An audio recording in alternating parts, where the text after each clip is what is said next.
Hello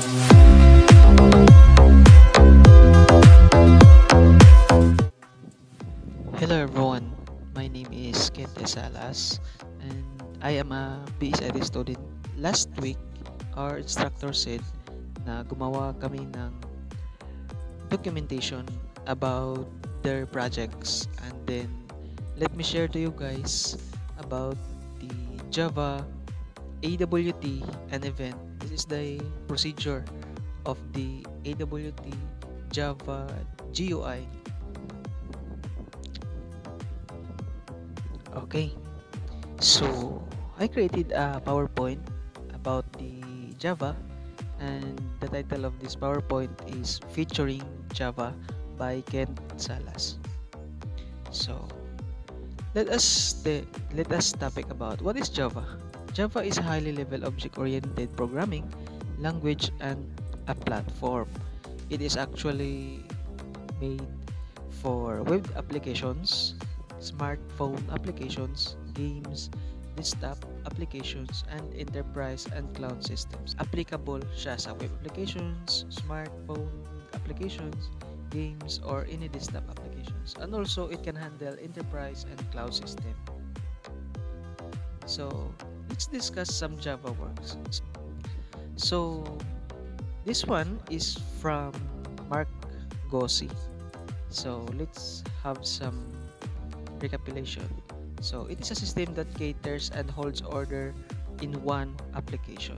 So si Mark is nag-create siya og application nga mag-cater o orders na ma-store dito sa inventory, and then iyahato siyang himuon as what do we call that, inventory checking. So overview of this system is an order system that can handle your orders and see the order list based on what you want to order, and can see list of all orders. So beside that, if si user is mag-order, then si admin makita niya dito ang si admin is nana siya, for example 12 orders or 5 orders, depende sa nag-order. So, si Mark is nag-use ng Java, of course, Java language. And then, the library that he used is AWT components, event handling, or the event Java, and GUI layout, and event functionalities. So, next project is from Margie Solis. So this project is called Salon Reservation System to handle salon schedules and to give service to the users for booking, and can offer salon services in just one click. So as you can see here in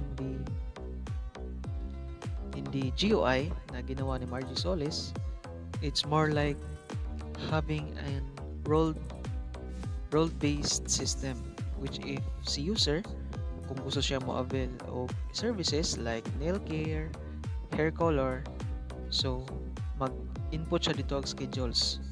And after dito na mas input og schedules, makita ni Margie or si admin nga within that day na i-schedule si Margie na hair color or nail color, depende sa user's wants.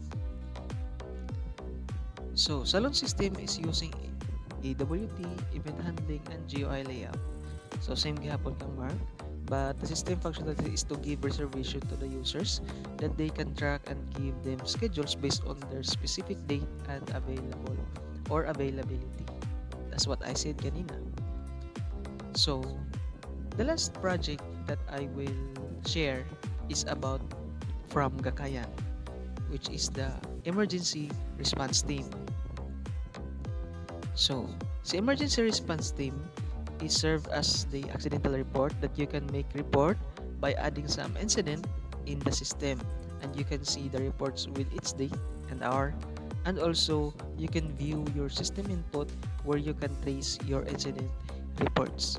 So, as you can see here in the GUI of Ma'am Joneza Gakayan, it is all about crowd operations. It means he can create some incident.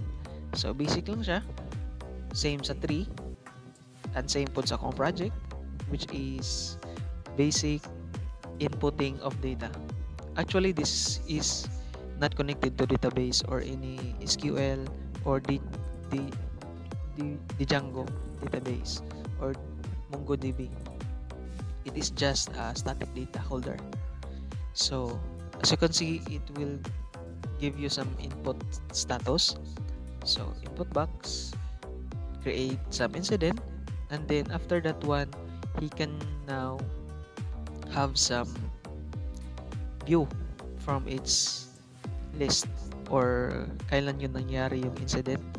You can see it through date and time. So that's it, guys.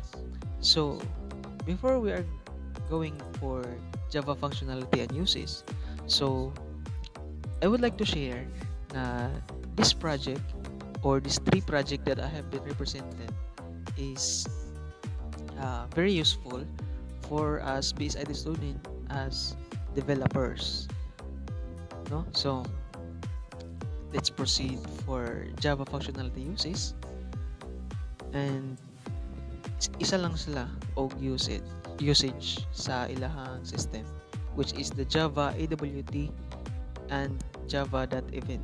Actually, some of them are using ArrayList, but I will share it to the next video. So what is Java AWT? AWT Abstract Windows Toolkit. So AWT is an abbreviation of Abstract Windows Toolkit, a Java library used for building graphical user interface or GUI. So that's the meaning of GUI. But actually, you cannot see the graphical user interface kasi puro pa yun mga basics pa lang. So next is it's part of Java standard library, the Java.ewt package. So it is a library that provides windows, buttons, text fields, menus, event handling, and drawing. So as you can see sa mga past mga projects na yung mga input dito, buttons, and mga fields nga mga blank. So uses the native operating system resource, making its components heavy weight. So uses the native operating system resources. So actually, Java components is one of the largest community in the or largest user have the largest users as deep developers. So next up is Java event. So in AWT, an event represents any action by the users or systems, like click a button, typing on a keyboard, moving the mouse, closing a window. These are some action done, which is some action listener, mouse listener na ginagamit for the interaction of the system GUI. And Java follows event delegation model. It has an event source component, or example like buttons, event object, info about action events, and also the event listeners interface with methods to handle the event. So that's it, guys. Thank you for listening to the report.